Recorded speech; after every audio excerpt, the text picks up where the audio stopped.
Estamos começando mais um programa Ponto de Vista. O entrevistado de hoje é o empresário Wilson Périco. Nós vamos falar um pouquinho sobre a Zona Franca de Manaus e o desenvolvimento do nosso polo industrial. E ao final do programa teremos a música de Nicolas Júnior. Programa Ponto de Vista começando agora. Pode entrar, que aqui você é bem-vindo.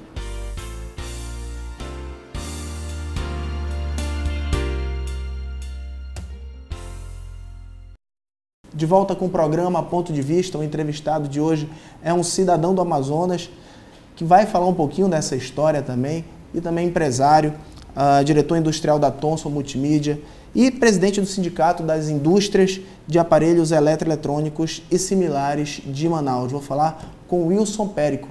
Wilson, prazer lhe ter aqui no programa. Vamos falar um pouquinho antes de entrar na parte do empresário, do empreendedor, do diretor. Como é que foi receber como paulista que você é, receber essa nomeação, essa comenda de cidadão amazonense? Primeiro, dizer da satisfação de estar aqui no teu programa, e só fez aumentar a minha responsabilidade e gratidão com essa terra. Eu sou muito grato a tudo e a todas as oportunidades que essa terra ofereceu a mim, a minha família. Os meus filhos todos são criados aqui no Amazonas, estudam, já estão na universidade, estão buscando já a carreira profissional, e é a minha gratidão. Então, ter recebido esse título de cidadão do Amazonas só fez aumentar essa minha responsabilidade e gratidão e a minha necessidade de retribuir para essa terra todas as oportunidades que ela tem me dado. Vamos falar um pouquinho do distrito, principalmente desse problema que aconteceu agora no Japão, a catástrofe que aconteceu, e muitas pessoas estão com medo de uma demissão em massa em virtude de falta de peça de reposição, falta de insumos para novos aparelhos eletrônicos. Como é que essa ameaça é real ou é só uma lenda que estão espalhando por aí? Eu não vejo como risco de demissões. Hoje o que nós temos é uma inconstância na atividade industrial no Japão por conta da falta de energia. 70% da energia daquele país é gerada em usinas nucleares. Todos sabemos, então estamos acompanhando os problemas que aconteceram naquelas 4 usinas que foram afetadas, e a questão do fornecimento de energia ainda não se restabeleceu. Então o nosso temor é o atraso no envio de mercadorias para o polo industrial. Isso pode acontecer. Nós temos algumas notícias de empresas que não estão confirmando os embarques necessários conforme o planejado, e isso pode sim trazer algum impacto na nossa atividade, mas não que vá causar demissão em massa. É a questão só do tempo desses fornecedores restabelecerem as suas atividades, ou também das empresas encontrarem fornecedores alternativos em outros países do mundo. Então é questão de tempo, óbvio, todo mundo está preocupado com isso, mas e também o nosso mercado acaba sentindo, todo mundo acaba sentindo com qualquer movimento de qualquer país. A gente sabe, teve problema dos Estados Unidos, nos recuperamos bem. O presidente Lula foi à TV e disse para o povo comprar. Continuar comprando. E o povo comprou. E hoje nós estamos fazendo o inverso, né? O governo está falando para reduzir um pouco o consumo por conta do risco de inflação, que já assola por conta do dólar barato, o aumento da renda da população brasileira, a redução do preço dos produtos. Então, tudo isso faz com que o consumidor tenha acesso a esses produtos de mais novas tecnologias e que vão às compras. Então, o consumo tem aumentado, e o governo, infelizmente, ele deixou de fazer no tempo devido os investimentos em infraestrutura para aumentar a capacidade industrial, a capacidade produtiva dos investimentos feitos no país. E hoje nós passamos por esse gargalo, ou seja, a oferta ela está um pouco menor do que a demanda, e esse é o risco que o governo está vendo de voltar a ter inflação no país, e por conta disso você vê uma campanha tentando refrear o consumo. Então a questão do aumento da taxa de juros, o próprio governo tentando taxar até o cartão de crédito nas compras no exterior, para você tentar reduzir o consumo e com isso frear um pouco a inflação. Eu acho que a medida ela é um pouco equivocada. Eu acho que o que é necessário hoje realmente são investimentos em infraestrutura para que a atividade industrial no país possa continuar crescendo no ritmo que ela vem crescendo. O presidente Dilma veio aqui no Amazonas e disse que vai se tentar fazer de tudo para segurar a Zona Franca por mais 50 anos. Qual a importância?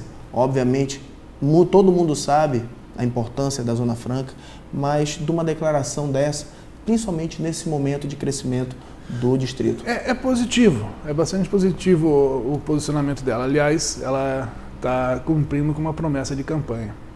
Agora, de nada adianta a prorrogação dos incentivos da Zona Franca de Manaus por 50 anos se não forem preservadas as vantagens comparativas com os demais estados da União. Hoje nós vivemos uma situação da tal guerra fiscal.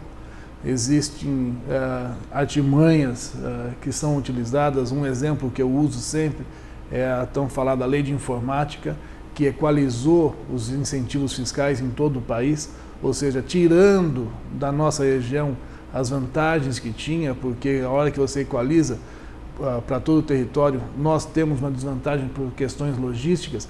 A distância do produto fabricado aqui a chegar no mercado consumidor, que é o Sudeste, comparado com uma empresa fabricando o mesmo produto naquele mesmo estado, no estado de São Paulo, na mesma região.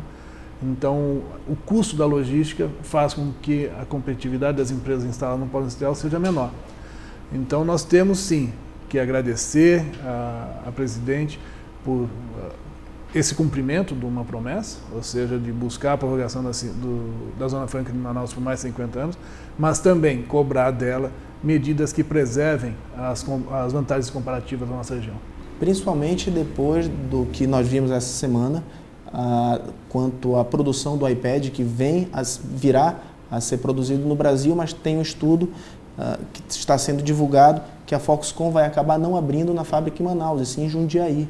Exatamente por ser um produto que está dentro dos produtos listados na lista de produtos de informática, bens de informática, e nós não devemos ficar tristes por conta disso. Eu acho que como brasileiros nós temos que sim ficar contentes, primeiro porque é um investimento novo que vem para o território nacional. Isso já é importante. Agora, se houver forma de justificar que com um aporte desse montante seja feito em Manaus, se nós tivermos vantagens realmente para oferecer para esse aporte, a Foxconn vai investir em Manaus. Mas, de novo, é um produto que está na lista de informática e, como a gente já sabe, a lista de informática ela traz a desvantagem por conta das questões logísticas para as indústrias instaladas no polo industrial. Por isso a necessidade dessas ações afirmativas como a Lei da Zona Franca. Falando um pouquinho de Copa do Mundo 2014 e o crescimento que nós teremos com a venda, o que é que o Sindicato das Indústrias está esperando para esse crescimento de vendas, de futuras vendas, em virtude dessa Copa que vai ser realizada aqui no Brasil? A expectativa é bastante positiva por parte de todo mundo. Nós esperamos, primeiro, que Manaus se mantenha como uma das sedes para trazer a alegria e a proximidade do evento e podemos alavancar investimentos e desenvolver novas atividades econômicas aqui na nossa região.